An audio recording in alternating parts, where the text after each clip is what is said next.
राम जी की सेना चली, राम जी की सेना चली, रावण को जीतने चली, राम जी की सेना चली। वानर भालू जोश में नाचे, आगे है बजरंग बली, राम जी की सेना चली, राम जी की सेना चली।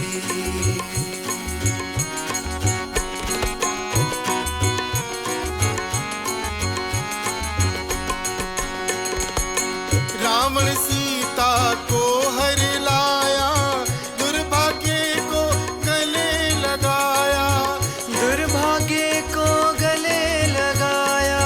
मौत अब है आगे खड़ी, मौत अब है आगे खड़ी, मेरे राम जी की सेना चली, राम जी की सेना चली, रावण को जीतने चली, राम जी की सेना चली, राम जी की सेना चली।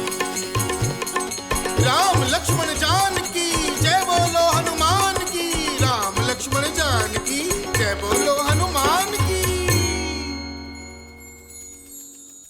माँ भारती को प्रणाम, हिसाली वाली मैया के चरणों में प्रणाम और पावन चिंतन धारा आश्रम की ओर से सभी को जय श्री राम। राम जी की सेना चल दी है, यानी कि अब बारी है युद्ध कांड की। शत्रु तो हर संभव चाल चलता ही है, पर युद्ध में विजयी वही होता है जो बुद्धि, बल, पराक्रम, धैर्य, उत्साह और धर्म का साथ नहीं छोड़ता। यह कांड इसी सत्य को उद्घाटित करता है। तो हम सब भी बनते हैं श्री राम की सेना के सैनिक और सुनते हैं युद्ध कांड। ओम श्री गणेशाय नमः। ओम श्री सरस्वते नमः। ओम श्री हनुमते नमः। ओम श्री गुरुवे नमः।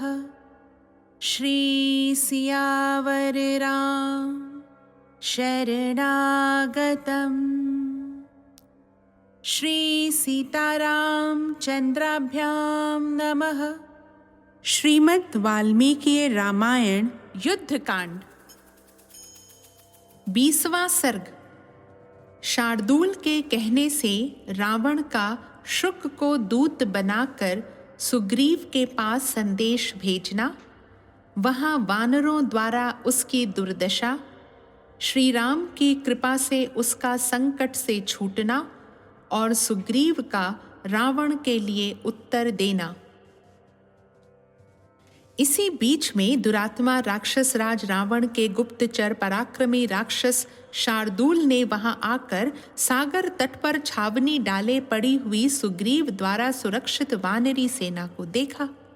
सब और शांत भाव से स्थित हुई उस विशाल सेना को देखकर वह राक्षस लौट आया और जल्दी से लंकापुरी में जाकर राजा रावण से यूं बोला, महाराज, लंका की ओर वानरों और भालुओं का एक प्रवाह सा बढ़ा चला आ रहा है। वह दूसरे समुद्र के समान अगाध और असीम है।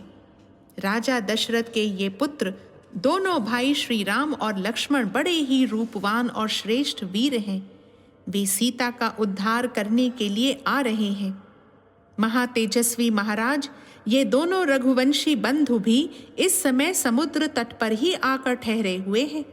वानरों की वह सेना सब ओर से 10 योजन तक के खाली स्थान को घेर कर वहां ठहरी हुई है। यह बिल्कुल ठीक बात है। आप शीघ्र ही इस विषय में विशेष जानकारी प्राप्त करें। राक्षस सम्राट, आपके दूत शीघ्र सारी बातों का पता लगा लेने के योग्य हैं, अतः उन्हें भेजें। तत्पश्चात जैसा उचित समझें वैसा करें। चाहे उन्हें सीता को लौटा दें, चाहे सुग्रीव से मीठी मीठी बातें करके उन्हें अपने पक्ष में मिला लें, अथवा सुग्रीव और श्री राम में फूट डलवा दें। शार्दूल की बात सुनकर राक्षस राज रावण सहसा व्यग्र हो उठा और अपने कर्तव्य का निश्चय करके अर्थवेत्ताओं में श्रेष्ठ शुक नामक राक्षस से यह उत्तम वचन बोला। दूत, तुम मेरे कहने से शीघ्र ही वानर राज सुग्रीव के पास जाओ और मधुर एवं उत्तम वाणी द्वारा निर्भीकता पूर्वक उनसे मेरा यह संदेश कहो। वानर राज, आप वानरों के महाराज के कुल में उत्पन्न हुए हैं, आदरणीय ऋक्ष रजा के पुत्र हैं और स्वयं भी बड़े बलवान हैं। मैं आपको अपने भाई के समान समझता हूँ। यदि मुझसे आपका कोई लाभ नहीं हुआ है तो मेरे द्वारा आपकी कोई हानि भी नहीं हुई है। सुग्रीव, यदि मैं बुद्धिमान राजपुत्र राम की स्त्री को हर लाया हूं तो इसमें आपकी क्या हानि है? अतः आप किष्किंधा को लौट जाइए। हमारी इस लंका में वानर लोग किसी तरह भी नहीं पहुंच सकते। यहाँ देवताओं और गंधर्वों का भी प्रवेश होना असंभव है, फिर मनुष्यों और वानरों की तो बात ही क्या है। राक्षस राज रावण के इस प्रकार संदेश देने पर उस समय निशाचर शुक तोता नामक पक्षी का रूप धारण करके तुरंत आकाश में उड़ चला। समुद्र के ऊपर ही ऊपर बहुत दूर का रास्ता तय करके वह सुग्रीव के पास जा पहुंचा और आकाश में ही ठहर कर उसने दुरात्मा रावण की आज्ञा के अनुसार वे सारी बातें सुग्रीव से कहीं। जिस समय वह संदेश सुना रहा था उसी समय वानर उछलकर तुरंत उसके पास जा पहुंचे। वे चाहते थे कि हम शीघ्र ही इसकी पांखें नोच लें और इसे घूंसों से ही मार डालें। इस निश्चय के साथ सारे वानरों ने उस निशाचर को बलपूर्वक पकड़ लिया और उसे कैद करके तुरंत आकाश से भूतल पर उतारा। इस प्रकार वानरों के पीड़ा देने पर शुक पुकार उठा, रघुनंदन, राजा लोग दूतों का वध नहीं करते हैं, अतः आप इन वानरों को भली भांति रोकिए। जो स्वामी के अभिप्राय को छोड़कर अपना मत प्रकट करने लगता है वह दूत बिना कही हुई बात कहने का अपराधी है, अतः वही वध के योग्य होता है। शुक के वचन और विलाप को सुनकर भगवान श्री राम ने उसे पीटने वाले प्रमुख वानरों को पुकार कर कहा, इसे मत मारो। उस समय तक शुक के पंखों का भार कुछ हल्का हो गया था, क्योंकि वानरों ने उन्हें नोच डाला था। फिर उनके अभय देने पर शुक आकाश में खड़ा हो गया और पुनः बोला, महान बल और पराक्रम से युक्त शक्तिशाली सुग्रीव, समस्त लोकों को रुलाने वाले रावण को मुझे आपकी ओर से क्या उत्तर देना चाहिए? शुक के इस प्रकार पूछने पर उस समय कपि शिरोमणि महाबली उदार चेता वानर राज सुग्रीव ने उस निशाचर के दूत से यह स्पष्ट एवं निश्चल बात कही, दूत, तुम रावण से इस प्रकार कहना, वध के योग्य दशानन, तुम न तो मेरे मित्र हो, न दया के पात्र हो, न मेरे उपकारी हो और न मेरे प्रिय व्यक्तियों में से ही कोई हो।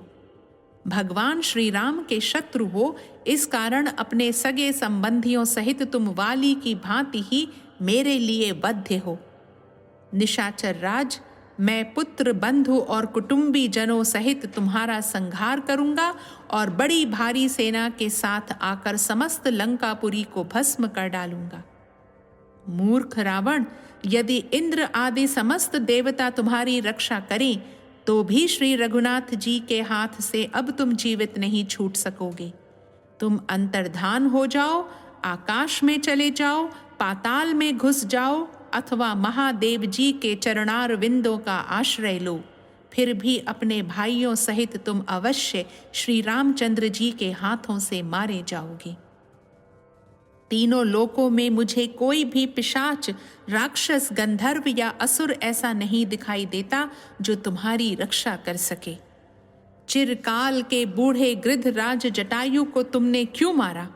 यदि तुम में बड़ा बल था तो श्री राम और लक्ष्मण के पास से तुमने विशाल लोचना सीता का अपहरण क्यों नहीं किया? तुम सीता जी को ले जाकर अपने सिर पर आई हुई विपत्ति को क्यों नहीं समझ रहे हो? रघुकुल तिलक श्री राम महाबली, महात्मा और देवताओं के लिए भी दुर्जय हैं, किंतु तुम उन्हें अभी तक समझ नहीं सके। तुमने छिपकर सीता का हरण किया है, परंतु वे सामने आकर तुम्हारे प्राणों का अपहरण करेंगे। तत्पश्चात वानर शिरोमणि वाली कुमार अंगद ने कहा, महाराज, मुझे तो यह दूत नहीं कोई गुप्तचर प्रतीत होता है। इसने यहाँ खड़े खड़े आपकी सारी सेना का माप तौल कर लिया है, पूरा पूरा अंदाजा लगा लिया है। अतः इसे पकड़ लिया जाए, लंका को न जाने पाए, मुझे यही ठीक जान पड़ता है।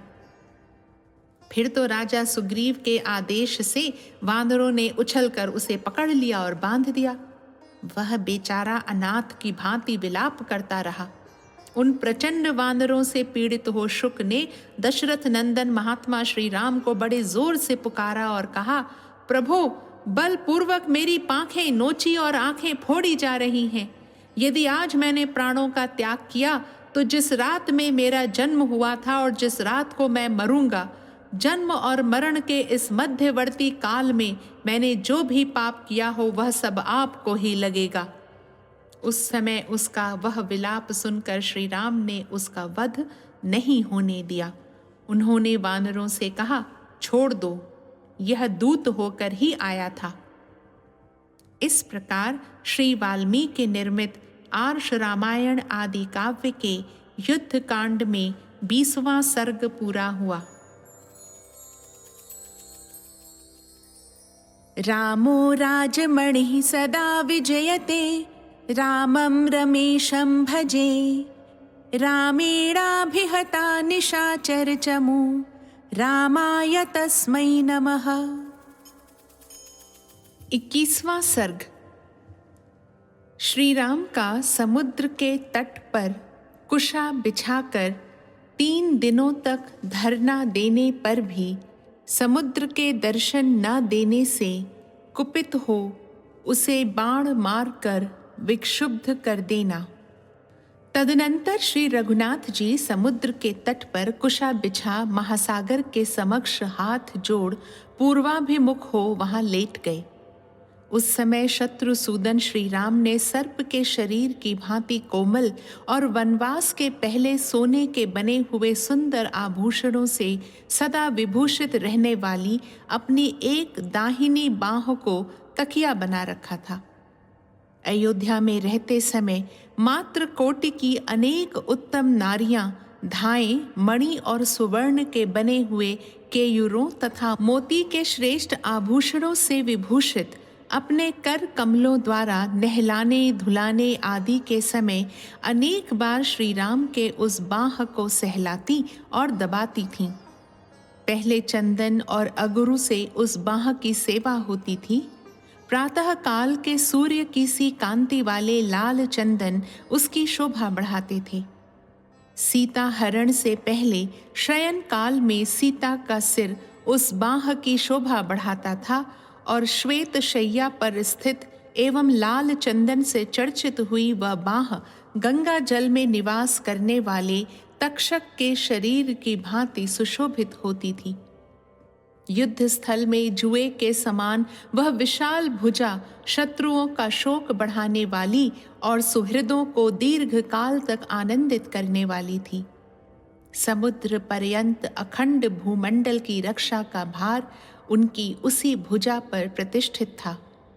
बाईं ओर को बारंबार बाण चलाने के कारण प्रत्यंचा के आघात से जिसकी त्वचा पर रगड़ पड़ गई थी, जो विशाल परिघ के समान सुदृढ़ एवं बलिष्ठ थी तथा जिसके द्वारा उन्होंने सहस्त्रों गौओं का दान किया था, उस विशाल दाहिनी भुजा का तकिया लगाकर उदारता आदि गुणों से युक्त महाबाहु श्री राम, आज या तो मैं समुद्र के पार जाऊंगा या मेरे द्वारा समुद्र का संहार होगा, ऐसा निश्चय करके मौन हो मन, वाणी और शरीर को संयम में रखकर महासागर को अनुकूल करने के उद्देश्य से विधि पूर्वक धरना देते हुए उस कुशासन पर सो गए। कुश बिछी हुई भूमि पर सोकर नियम से असावधान न होते हुए श्री राम की वहां 3 रातें व्यतीत हो गईं। इस प्रकार उस समय वहां 3 रात लेटे रहकर नीति के ज्ञाता धर्म वत्सल श्री रामचंद्र जी सरिताओं के स्वामी समुद्र की उपासना करते रहे, परंतु नियम पूर्वक रहते हुए श्री राम के द्वारा यथोचित पूजा और सत्कार पाकर भी उस मंदमती महासागर ने उन्हें अपने आधे दैविक रूप का दर्शन नहीं कराया। वह उनके समक्ष प्रकट नहीं हुआ। तब अरुण नेत्र प्रांत वाले भगवान श्री राम समुद्र पर कुपित हो उठे और पास ही खड़े हुए शुभ लक्षण युक्त लक्ष्मण से इस प्रकार बोले, समुद्र को अपने ऊपर बड़ा अहंकार है, जिससे वह स्वयं मेरे सामने प्रकट नहीं हो रहा है। शांति, क्षमा, सरलता और मधुर भाषण, ये जो सत्पुरुषों के गुण हैं, इनका गुणहीनों के प्रति प्रयोग करने पर यही परिणाम होता है कि वे उस गुणवान पुरुष को भी असमर्थ समझ लेते हैं। जो अपनी प्रशंसा करने वाला, दुष्ट, धृष्ट, सर्वत्र धावा करने वाला और अच्छे बुरे सभी लोगों पर कठोर दंड का प्रयोग करने वाला होता है, उस मनुष्य का सब लोग सत्कार करते हैं। लक्ष्मण, साम नीति, शांति के द्वारा इस लोक में न तो कीर्ति प्राप्त की जा सकती है, न यश का प्रसार हो सकता है और न संग्राम में विजय ही पाई जा सकती है।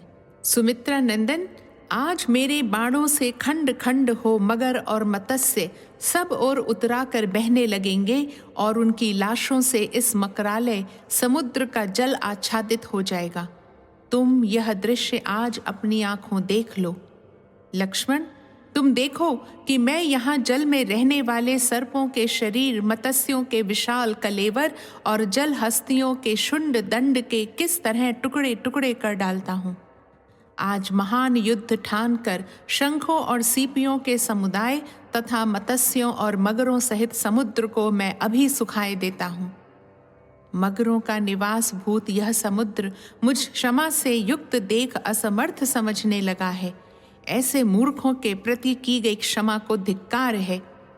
सुमित्रा नंदन, साम नीति का आश्रय लेने से यह समुद्र मेरे सामने अपना रूप नहीं प्रकट कर रहा है, इसलिए धनुष तथा विषधर सर्पों के समान भयंकर बाण ले आओ। मैं समुद्र को सुखा डालूंगा, फिर वानर लोग पैदल ही लंकापुरी को चले। यद्यपि समुद्र को अक्षोभ्य कहा गया है, फिर भी आज कुपित होकर मैं इसे विक्षुब्ध कर दूंगा। इसमें सहस्त्रों तरंगे उठती रहती हैं, फिर भी यह सदा अपने तट की मर्यादा सीमा में ही रहता है, किंतु अपने बाणों से मारकर मैं इसकी मर्यादा नष्ट कर दूंगा। बड़े बड़े दानवों से भरे हुए इस महासागर में हलचल मचा दूंगा, तूफान ला दूंगा। यूं कहकर दुर्धर्ष वीर भगवान श्री राम ने हाथ में धनुष ले लिया। वे क्रोध से आंखें फाड़ फाड़ कर देखने लगे और प्रलयाग्नि के समान प्रज्वलित हो उठे। उन्होंने अपने भयंकर धनुष को धीरे से दबाकर उस पर प्रत्यंचा चढ़ा दी और उसकी टंकार से सारे जगत को कंपित करते हुए बड़े भयंकर बाण छोड़े, मानो इंद्र ने बहुत से वज्रों का प्रहार किया हो। तेज से प्रज्वलित होते हुए वे महान वेगशाली श्रेष्ठ बाण समुद्र के जल में घुस गए। वहां रहने वाले सर्प भय से थर्रा उठे। मत्स्यों और मगरों सहित महासागर के जल का महान वेग सहसा अत्यंत भयंकर हो गया। वहां तूफान का कोलाहल छा गया। बड़ी बड़ी तरंग मालाओं से सारा समुद्र व्याप्त हो उठा। शंख और सीपियां पानी के ऊपर छा गईं। वहां धुआं उठने लगा और सारे महासागर में सहसा बड़ी बड़ी लहरें चक्कर काटने लगीं। चमकीले फन और दीप्तिशाली नेत्रों वाले सर्प व्यथित हो उठे तथा पाताल में रहने वाले महापराक्रमी दानव भी व्याकुल हो गए। सिंधुराज की सहस्त्रों लहरें, जो विंध्याचल और मंदराचल के समान विशाल एवं विस्तृत थीं, नाकों और मकरों को साथ लिए ऊपर को उठने लगीं। सागर की उत्ताल तरंग मालाएं झूमने और चक्कर काटने लगीं। वहां निवास करने वाले नाग और राक्षस घबरा गए। बड़े बड़े ग्राह ऊपर को उछलने लगे तथा वरुण के निवास भूत उस समुद्र में सब ओर भारी कोलाहल मच गया। तदनंतर श्री रघुनाथ जी रोष से लंबी सांस लेते हुए अपने भयंकर वेगशाली अनुपम धनुष को पुनः खींचने लगे। यह देख सुमित्रा कुमार लक्ष्मण उछलकर उनके पास जा पहुंचे और बस बस अब नहीं, अब ऐसा नहीं, ऐसा कहते हुए उन्होंने उनका धनुष पकड़ लिया। फिर वे बोले, भैया आप वीर शिरोमणि हैं, इस समुद्र को नष्ट किए बिना भी आपका कार्य संपन्न हो जाएगा। आप जैसे महापुरुष क्रोध के अधीन नहीं होते हैं। अब आप सुदीर्घ काल तक उपयोग में लाए जाने वाले किसी अच्छे उपाय पर दृष्टि डालें, कोई दूसरी उत्तम युक्ति सोचें। इसी समय अंतरिक्ष में अव्यक्त रूप से स्थित महर्षियों और देवर्षियों ने भी हाय ये तो बड़े कष्ट की बात है, ऐसा कहते हुए अब नहीं कहकर बड़े जोर से कोलाहल किया। इस प्रकार श्री वाल्मीकि निर्मित आर्ष रामायण आदि काव्य के युद्ध कांड में 21वां सर्ग पूरा हुआ। रामो राजमणिः सदा विजयते, रामं रमेशं भजे, रामेणाभिहता निशाचरचमू, रामाय तस्मै नमः। 22वां सर्ग। समुद्र की सलाह के अनुसार नल के द्वारा सागर पर 100 योजन लंबे पुल का निर्माण तथा उसके द्वारा श्री राम आदि सहित वानर सेना का उस पार पहुंचकर पड़ाव डालना। तब रघुकुल तिलक श्री राम ने समुद्र से कठोर शब्दों में कहा, महासागर आज मैं पाताल सहित तुझे सुखा डालूंगा। सागर मेरे बाणों से तुम्हारी सारी जलराशि दग्ध हो जाएगी, तू सूख जाएगा और तेरे भीतर रहने वाले सब जीव नष्ट हो जाएंगे। उस दशा में तेरे यहाँ जल के स्थान में विशाल बालुका राशि पैदा हो जाएगी। समुद्र मेरे धनुष द्वारा की गई बाण वर्षा से जब तेरी ऐसी दशा हो जाएगी, तब वानर लोग पैदल ही चलकर तेरे उस पार पहुंच जाएंगे। दानवों के निवास स्थान तू केवल चारों ओर से बहकर आई हुई जलराशि का संग्रह करता है। तुझे मेरे बल और पराक्रम का पता नहीं है, किंतु याद रख, इस उपेक्षा के कारण तुझे मुझसे भारी संताप प्राप्त होगा। यूं कहकर महाबली श्री राम ने एक ब्रह्म दंड के समान भयंकर बाण को ब्रह्मास्त्र से अभिमंत्रित करके अपने श्रेष्ठ धनुष पर चढ़ाकर खींचा। श्री रघुनाथ जी के द्वारा सहसा उस धनुष के खींचे जाते ही पृथ्वी और आकाश मानो फटने लगे और पर्वत डगमगा उठे। सारे संसार में अंधकार छा गया, किसी को दिशाओं का ज्ञान न रहा। सरिताओं और सरोवरों में तत्काल हलचल पैदा हो गई। चंद्रमा और सूर्य नक्षत्रों के साथ तिर्यक गति से चलने लगे। सूर्य की किरणों से प्रकाशित होने पर भी आकाश में अंधकार छा गया। उस समय आकाश में सैकड़ों उल्काएं प्रज्वलित होकर उसे प्रकाशित करने लगीं तथा अंतरिक्ष से अनुपम एवं भारी गड़गड़ाहट के साथ वज्रपात होने लगी। परिवह आदि वायु भेदों का समूह बड़े वेग से बहने लगा। वह मेघों की घटा को उड़ाता हुआ बारंबार वृक्षों को तोड़ने, बड़े बड़े पर्वतों से टकराने और उनके शिखरों को खंडित करके गिराने लगा। आकाश में महान वेगशाली विशाल वज्र भारी गड़गड़ाहट के साथ टकराकर उस समय वैद्युत अग्नि की वर्षा करने लगे। जो प्राणी दिखाई दे रहे थे और जो नहीं दिखाई देते थे, वे सब बिजली की कड़क के समान भयंकर शब्द करने लगे। उनमें से कितने ही अभिभूत होकर धराशायी हो गए, कितने ही भयभीत और उद्विग्न हो उठे। कोई व्यथा से व्याकुल हो गए और कितने ही भय के मारे जड़वत हो गए। समुद्र अपने भीतर रहने वाले प्राणियों, तरंगों, सर्पों और राक्षसों सहित सहसा भयानक वेग से युक्त हो गया और प्रलय काल के बिना ही तीव्र गति से अपनी मर्यादा लांघकर एक एक योजन आगे बढ़ने लगा। इस प्रकार नदों और नदियों के स्वामी उस उद्दत समुद्र के मर्यादा लांघकर बढ़ जाने पर भी शत्रुसूदन श्री रामचंद्र जी अपने स्थान से पीछे नहीं हटे। तब समुद्र के बीच से सागर स्वयं मूर्तिमान होकर प्रकट हुआ, मानो महाशैल मेरु पर्वत के अंगभूत उदयाचल से सूर्य देव उदित हुए हों। चमकीले मुख वाले सर्पों के साथ समुद्र का दर्शन हुआ। उसका वर्ण स्निग्ध वैदूर्य मणि के समान श्याम था। उसने जाम्बुनद नामक सुवर्ण के बने हुए आभूषण पहन रखे थे। लाल रंग के फूलों की माला तथा लाल ही वस्त्र धारण किए थे। उनके नेत्र प्रफुल्ल कमल दल के समान सुंदर थे। सिर पर एक दिव्य पुष्पमाला धारण कर रखी थी, जो सब प्रकार के फूलों से बनाई गई थी। सुवर्ण और तपे हुए कांचन के आभूषण उसकी शोभा बढ़ाते थे। वह अपने ही भीतर उत्पन्न हुए रत्नों के उत्तम आभूषणों से विभूषित था। इसीलिए नाना प्रकार के धातुओं से अलंकृत हिमवान पर्वत के समान शोभा पाता था। वह अपने विशाल वक्षस्थल पर कौस्तुभ मणि के सहोदर सदृश एक श्वेत प्रभा से युक्त मुख्य रत्न धारण किए हुए था, जो मोतियों की इकहरी माला के मध्य भाग में प्रकाशित हो रहा था। चंचल तरंगे उसे घेरे हुए थीं।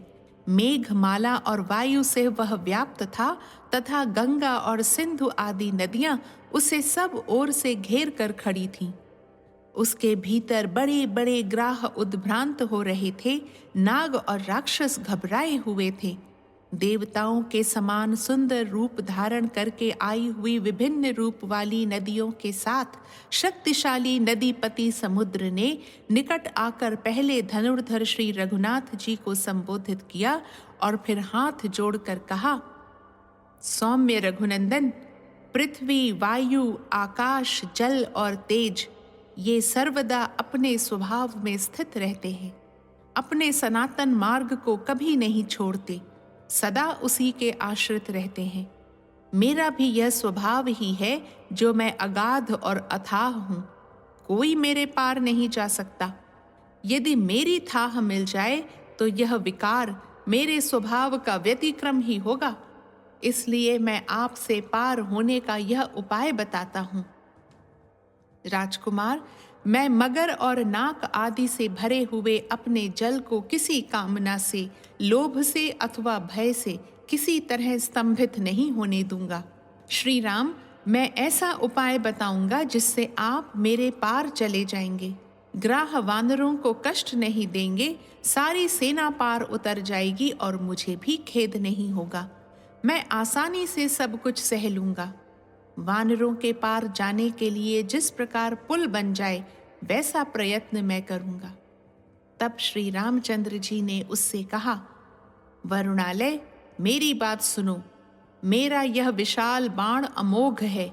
बताओ इसे किस स्थान पर छोड़ा जाए। श्री रामचंद्र जी का यह वचन सुनकर और उस महान बाण को देखकर महातेजस्वी महासागर ने रघुनाथ जी से कहा, प्रभो, जैसे जगत में आप सर्वत्र विख्यात एवं पुण्यात्मा हैं, उसी प्रकार मेरे उत्तर की ओर द्रुमकुल्य नाम से विख्यात एक बड़ा ही पवित्र देश है। वहाँ आभीर आदि जातियों के बहुत से मनुष्य निवास करते हैं, जिनके रूप और कर्म बड़े ही भयानक हैं। वे सब के सब पापी और लुटेरे हैं। वे लोग मेरा जल पीते हैं। उन पापाचारियों का स्पर्श मुझे प्राप्त होता रहता है। इस पाप को मैं नहीं सह सकता। श्री राम, आप अपने इस उत्तम बाण को वहीं सफल कीजिए। महामना समुद्र का यह वचन सुनकर सागर के दिखाए अनुसार उसी देश में रामचंद्र जी ने वह अत्यंत प्रज्वलित बाण छोड़ दिया। वह वज्र और अशनि के समान तेजस्वी बाण जिस स्थान पर गिरा था, वह स्थान उस बाण के कारण ही पृथ्वी में दुर्गम मरुभूमि के नाम से प्रसिद्ध हुआ। उस बाण से पीड़ित होकर उस समय वसुधा आर्तनाद कर उठी। उसकी चोट से जो छेद हुआ, उसमें होकर रसातल का जल ऊपर को उछलने लगा। वह छिद्र कुएं के समान हो गया और व्रण के नाम से प्रसिद्ध हुआ। उस कुएं से सदा निकलता हुआ जल समुद्र के जल की भांति ही दिखाई देता है। उस समय वहां भूमि के विदीर्ण होने का भयंकर शब्द सुनाई पड़ा। उस बाण को गिराकर वहां के भूतल की कुक्षी में, तालाब, पोखरे आदि में वर्तमान जल को श्री राम ने सुखा दिया।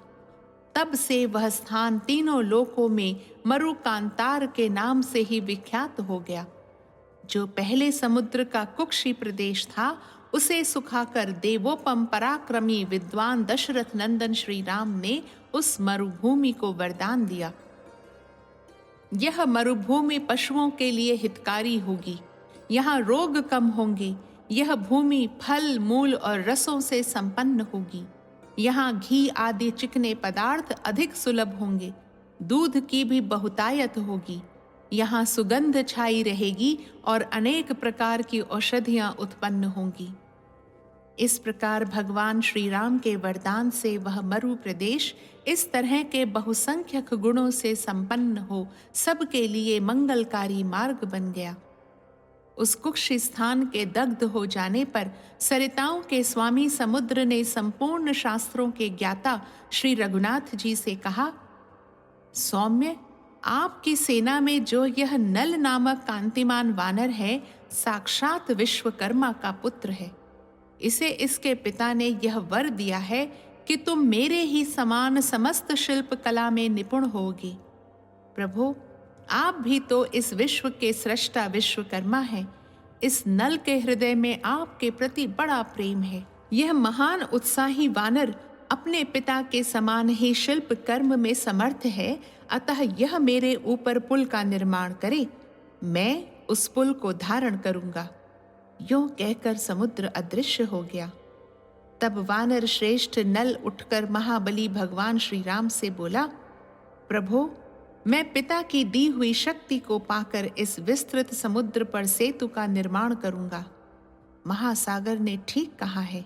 संसार में पुरुष के लिए अकृतज्ञों के प्रति दंड नीति का प्रयोग ही सबसे बड़ा अर्थ साधक है, ऐसा मेरा विश्वास है। वैसे लोगों के प्रति क्षमा, सांत्वना और दान नीति के प्रयोग को धिक्कार है। इस भयानक समुद्र को राजा सगर के पुत्रों ने ही बढ़ाया है, फिर भी इसने कृतज्ञता से नहीं, दंड के भय से ही सेतु कर्म देखने की इच्छा मन में लाकर श्री रघुनाथ जी को अपनी थाह दी है। मंदराचल पर विश्वकर्मा जी ने मेरी माता को यह वर दिया था कि देवी, तुम्हारे गर्भ से मेरे ही समान पुत्र होगा। इस प्रकार मैं विश्वकर्मा का औरस पुत्र हूँ और शिल्प कर्म में उन्हीं के समान हूँ। इस समुद्र ने आज मुझे इन सब बातों का स्मरण दिला दिया है। महासागर ने जो कुछ कहा है ठीक है। मैं बिना पूछे आप लोगों से अपने गुणों को नहीं बता सकता था, इसीलिए अब तक चुप था। मैं महासागर पर पुल बांधने में समर्थ हूँ, अतः सब वानर आज ही पुल बांधने का कार्य आरंभ कर दें। तब भगवान श्री राम के भेजने से लाखों बड़े बड़े वानर हर्ष और उत्साह में भरकर सब ओर उछलते हुए गए और बड़े बड़े जंगलों में घुस गए। वे पर्वत के समान विशाल काय वानर शिरोमणि पर्वत शिखरों और वृक्षों को तोड़ देते और उन्हें समुद्र तक खींच लाते थे। वे साल, अश्वकर्ण, धव, बांस, कुटज, अर्जुन, ताल, तिलक, तिनिश, बेल, छितवन, खिले हुए कनेर, आम और अशोक आदि वृक्षों से समुद्र को पाटने लगे। वे श्रेष्ठ वानर वहां के वृक्षों को जड़ से उखाड़ लाते या जड़ के ऊपर से भी तोड़ लाते थे।